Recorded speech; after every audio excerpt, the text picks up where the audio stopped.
Welcome to another change-making conversation from Baptist News Global. You're listening to a special podcast series titled Highest Power, Church and State, featuring writer, poet, and musician Rick Pidcock. Now here's Rick.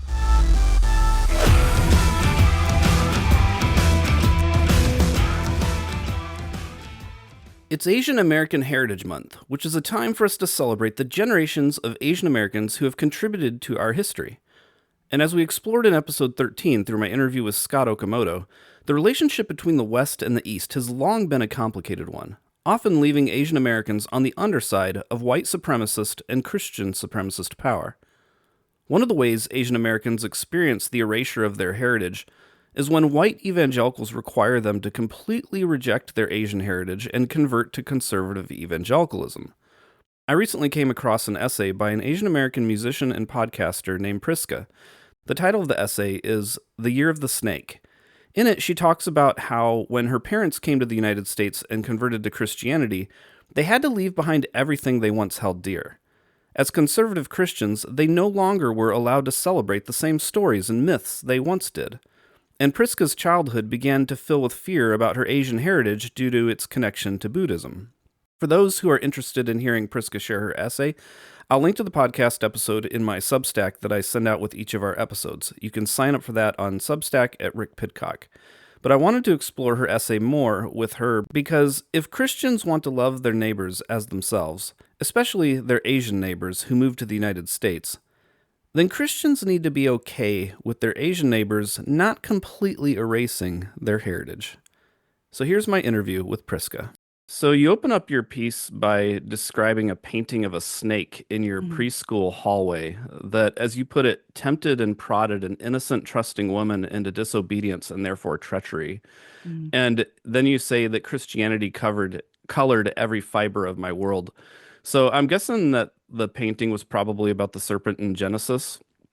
Yeah, some Adam and Eve stuff. Yeah, sorry, go ahead. No, you're fine. So I was curious, was there a sense in which you as a child began to see yourself not as an innocent, trusting child, but as the snake who can't be trusted? That's a good question. I feel that, I think we're taught so young, all have sinned and fallen short of the glory of God. I think that was on a kindergarten flashcard, one of the first verses we learn. So I do think I less so saw myself as the snake, but as I saw the snake as a very fearful creature, image, iconography. I think it's like the beginning of some sort of repression, at the beginning of some sort of just fear of self, fear of like the possibility of that snake existing within you. Mm-hmm. And so doing everything you can to eradicate it, if it were cockroaches, I'd be putting up cockroach motels around my house, It just really, I had a deep and abiding fear of sin, of allowing in any thought that was in some way errant, in some way in opposition, any seeking of knowledge, good, evil, was self-policed within my mind. And so, it is crazy to speak about, and having nephews and nieces of my own these days and seeing how beautiful it is for them to think freely and to wrestle with ideas and also understand my childhood by contrast, going to a private Christian school since I was in preschool.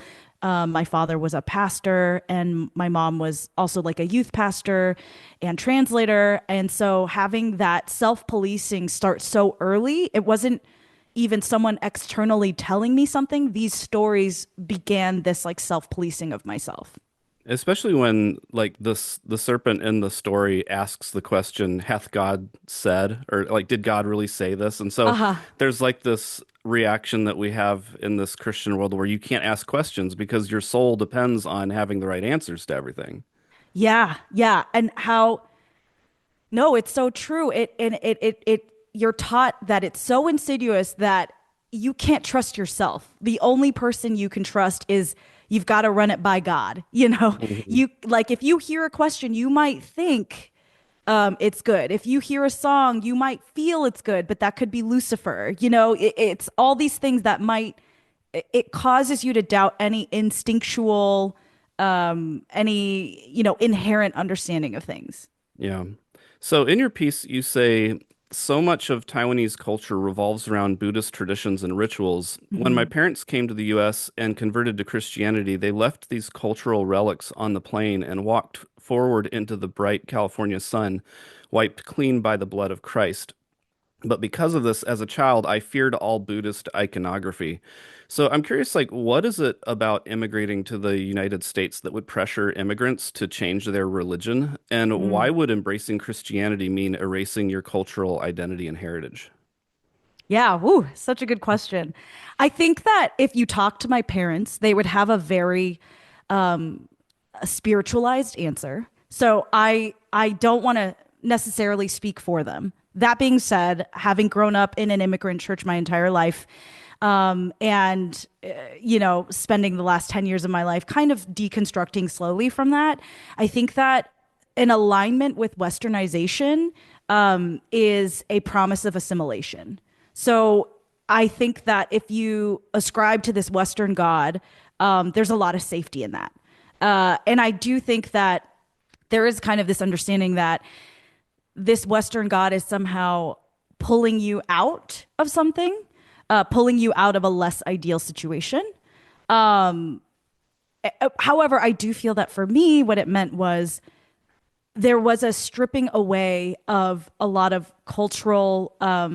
just cultural events, cultural traditions, because they were rooted in Buddhist kind of teachings. And so this would be anything from Lunar New Year celebrations, the stories that are allowed to be told or not told.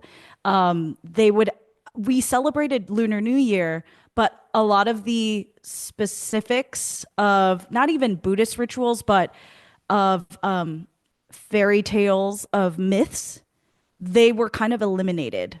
I knew that there were dragons, but I didn't understand. I wasn't taught like the entire story because it somehow rubbed against Christianity. And so I was very fortunate. I went to school with a lot of Asian American kids in high school and in college. I went to UC Irvine.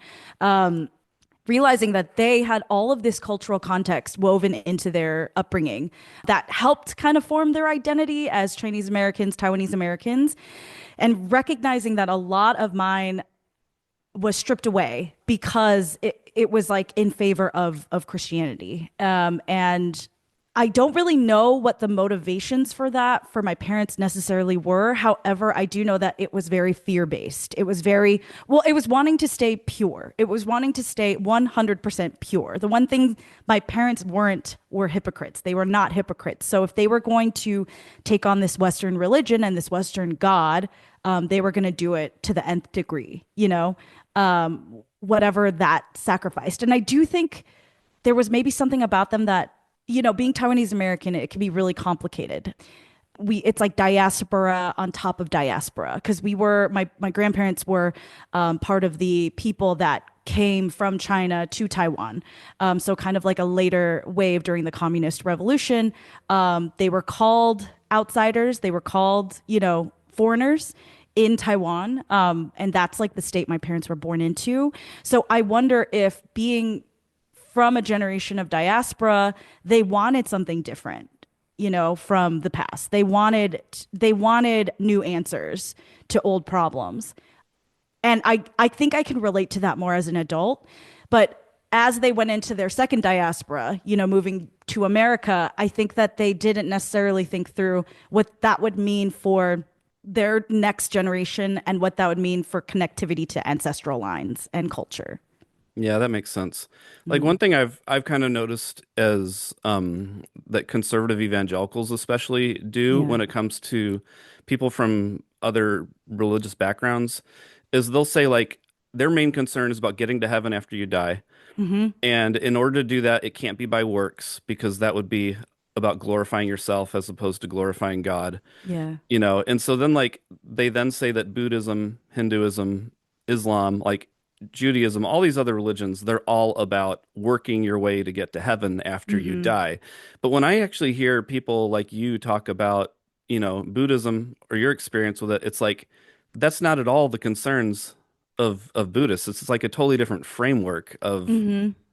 relating in the world. It's not concerned about going to a place called heaven, some castle in the sky after you die. Yeah, yeah, no, absolutely. Absolutely. It can be a lot more holistic. And look, I'm not a practicing Buddhist in this stage of Hmm. my life, but I do think that fear, like the inherent fear of Buddhism, because yeah, totally, that framing of, oh, it's based on works instead of something more divine, instead of working for, yeah, your castle mansion in the sky.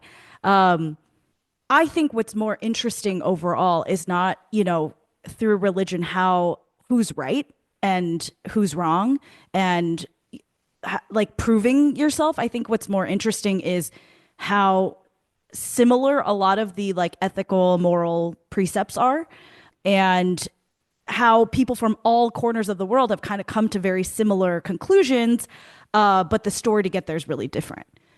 I feel like the way most religions call people to live is actually really similar. But growing up in a Christian household, like it was really confusing how I could learn from, my Muslim or Hindu or Buddhist friends. They were good people and they were taught these good things. But at the end of the day, I was told like they were wrong. Hmm. They were wrong and I had to be afraid of them. And the fact that it seemed reasonable was part of why it was so insidious. And that just creates so much separation and division and a sense of just you're better than everyone else just because you're Christian. Hmm. And that just never sat right with me, and also it definitely contributed to me self-hating parts of myself for a really long time, because I couldn't fully engage with my culture because I would run into these Buddhist things that would scare me, and then I would stop scratching at that. I would stop researching, I would stop asking questions because it was like, this is in this weird maze that is my Christianity. This is a dead end. This is a scary monster in a labyrinth, Yeah. and we cannot associate with it. We can't wrestle with it. We can't consider it. Its every aim is to destroy my faith, is how I thought. Yeah, and you kind of get into that connection between how you saw the Bible and Christianity in light of your humanity when Hmm. you're talking about you're comparing the story of the snake in Eden with the Chinese zodiac, and you say, I Hmm. was taught my entire life that biblical scripture was entirely set apart. Small discoveries like these helped me recognize the human fingerprints smudged across the supposedly God-breathed texts. Hmm. And I think like a lot of conservative Christians, they get scared when people start talking about the human fingerprints in the Bible. Hmm. But Hmm. for me, like noticing the human fingerprints helps me get in touch with the humanity of the people that were in the Bible.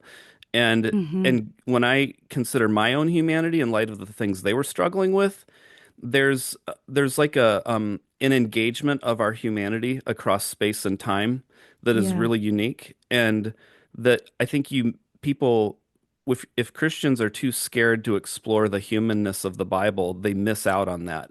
There's parts of their humanity that doesn't get engaged. And so Yeah. I'm curious like how to hear how the way the Bible was handled in your experience with Christianity may have limited some of your full engagement with your own humanity. Yeah, I'm just sitting with what you just said because I could not agree more. I think that the things that sometimes Christians try to hide, in favor of things appearing perfect, in fear of casting any doubt on their text, actually alienates people more than, invites people in. I remember I first took a sociology class because a boy I liked was a sociology major. So, of course, I'm going to take a Hmm. sociology class. But it was on world religions. And I honestly didn't know what I was signing up for. I was a really sheltered kid who was never allowed to think. I asked once, what if God was a woman? And I was like grounded for like 3 months. Hmm. But when she laid out, things that honestly I should have known, but the historical sameness, synchronicity between Judaism, Christianity, and like the Muslim religion, it blew my little mind. I didn't know. I didn't. I never saw it aligned in that way. I just was told, Judaism, yeah, we might have similar roots, but it's different because we have Jesus and that's the core of our religion. So they're wrong. With Muslim faith, it was so othered that I don't even think it was spoken to me about in a very clear, concise way. And I think when she lined everything up on the whiteboard, I remember she like drew kind of like a timetable and how the three of them fit together. Uh, it actually was a relief. It was really scary. I was really terrified, to be completely frank. But I also recognize now that I felt some sort of relief because I think that no matter what, you're told to quell your doubts, to push down any questions you have. The questions or doubts you have are not invited. You're just told to fall in line. And I did. I was a good eldest daughter in a Taiwanese American Christian family, and I did everything I was told. But seeing it mapped out in that way, I recognized how human it is to search for the divine, how human it is to need some sort of social order, how human it is to need this contextualized historical uh, narrative for the thing that you believe in. And actually, that was kind of my human awakening, maybe my humanity's awakening, Hmm. in terms of that being so much more beautiful than needing to dig down, like dig my heels in and claim absolute truth, in from a religious standpoint. Yeah, because like I think for me, like one of the early conversations in deconstruction is often the violence in the Bible. Yeah, right. And so it's like a lot of people try to justify it because it has to be perfect revelation. So it obviously must have been God's will for this genocide to be committed, you know? Yeah, And like for me, I've kind of taken more of an approach of there's no defending that. Like yeah, I'm gonna connect with these people at a human level. And right. so like just to grieve these women and children Mm-hmm. who Mm-hmm. suffered in that and to like connect with like what may they have been experiencing at the hand of the powerful Yeah. and some of those that human wrestling awakens conversations in me too of my own wrestling with my neighbors as well. Right. I mean, I think if we're also thinking about the current political situation, I think when I was first leaving the church, I was really, really surprised by how certain Republican representatives, what they were saying in public, what they were saying in private, how they were voting. Because I was like, this is so different from the Christianity that I understood. This is so different from helping the poor, helping the sick, helping the weak. I mean, Jesus literally hung out with prostitutes, tax collectors, people from kind of the underworld. And, there's a lot of stories about eunuchs in the Bible, which to me, I have a very queer reading of that. But now I think when I've revisited kind of certain things in the Old Testament, like you're speaking about and referring to, I'm less surprised that they're Hmm. reacting this way. And the violence towards women and children, the justification for colonialism, and it makes a lot more sense now. And I couldn't believe my husband was a worship director, and so for a time I returned to church kind of just to support him in his endeavors. But I remember after Trump got elected the first time, they were just like, look, God has appointed kings in the past that were not perfect. And so our job is to like pray for him. And that being the justification just like bent my entire brain when everything in his rhetoric was not helping the poor, not helping the sick, and not helping like immigrants, which is how I understood Jesus to be pro that. Hmm. So it was very, I think, discombobulating. And I think even more so now, I'm grateful that I left the church when I did, because I do think this current wave of American nationalism, Christian nationalism, I should say, sorry, this wave of Christian nationalism being so concentrated and so widely spread is actually sickening. Like I know it, elements of that were always in the church, but I do feel like the way it's being utilized and the way that, social media is proliferating this kind of messaging, yeah, it's kind of sickening. It's kind of crazy to see the Bible being used to justify a lot of just atrocities. Yeah, there's a lot of worship songs today and even like as kids, the worship songs you'd sing in Sunday school were about Canaanite conquests and Wow, yeah. conquering your enemies and chopping their heads off. And it's like, why are kids singing about this stuff? Yeah. But Ooh, what were we so doing? yeah. So with it being Asian American Heritage Month, you talk about how you've been reconnecting with your heritage again. Yeah. So what has reconnecting with your heritage looked like, and how has that helped you learn to love yourself in a more fully human way that you couldn't when you were afraid of your heritage? Yeah. So I run a podcast with a friend of mine. So it's called Two Horny Goats. What a way to go, right? After being a pastor's kid. But it's really not. It's a podcast in which we talk about our heritage a lot. She's also Taiwanese American. However, she was raised with a lot more Taiwanese traditions and basically like Taoist, Buddhist kind of not even teachings, but just philosophy. And so I think we have been dissecting certain scenes and stages of our lives together and how differently our parents handled certain situations. And for mine, a lot of that was all the gravity was surrounding religion. And for her, all of it was surrounding kind of like what it meant to be Taiwanese, because of the double diaspora. But I think through her, I have learned a lot about what I missed out on, and through her, I've been able to engage with it in a really direct way and ask questions that I couldn't ask before, hear stories I couldn't hear before, and also have like a soft place to land, being a little bit of an oddity, in terms of how much I don't know. So if we have an episode where we're talking about Lunar New Year traditions, I know all the food. I've eaten all the food and I speak the language. I'm very blessed to speak Mandarin. But I have no context of any of the stories. And so I think that in a way she's been my inroad to really healing certain aspects of myself and to discovering things about my heritage. And of course, she's not the only person. Like I can Google, I can look things up. But the thing with a lot of these traditions and stories and myths is they've all been orally transferred over millennia. And so I feel that as much as I can Google, I think that it is so powerful to reconnect with it through oral traditions that have existed for so long. And she's been my sounding board. She's been my source for a lot of things.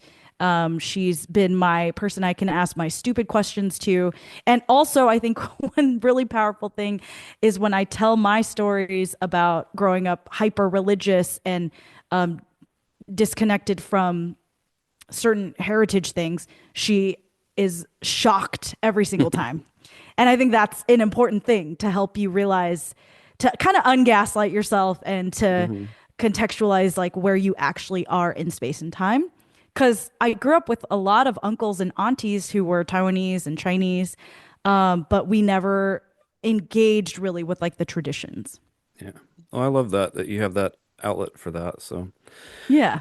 yeah, I appreciate you coming on and sharing your thoughts. Yeah. Thanks for your really thoughtful questions and for having me on.